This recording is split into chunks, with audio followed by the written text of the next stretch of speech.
இப்போ பாருங்கள் outer line ஃபுல்லாக ஃபில் போட்டுட்டோம். போட்டுட்டு நம்ம த்ரெட்டை வச்சு எப்படி ஃபில் பண்ணுறோன்னு பாருங்கள். லாங்காக ஒரு செயின் எடுக்கிறேன்.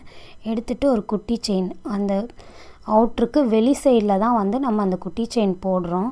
போட்டுட்டு நம்ம ஃபில் பண்ணும் போது பாருங்கள் அந்த ஃப்ளவர் வந்து அகலமாக இருக்கும். அதனால் நம்ம அந்த கீழே இருக்க ரவுண்டு உள்ளே இருக்க ரவுண்டு வந்து குட்டியாக இருக்கிறதுனால நேராக அதுக்குள்ளேயே அந்த ஃப்ளவரை வந்து ஸ்ட்ரெயிட் லைன் போட முடியாது. அதனால் இடையில ஒன்று விட்டு ஒன்று சென்டர்லேயே வந்து நம்ம குட்டி லாக் போட்டுருவோம்.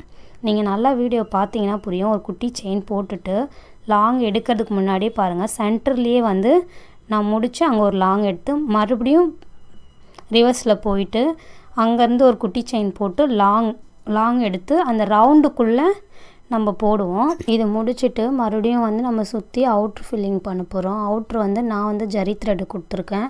ஜரி கொடுத்தா பார்க்க ஹைலைட் பண்ணி காமிக்கும். அதனால் நான் ஜரி த்ரெட்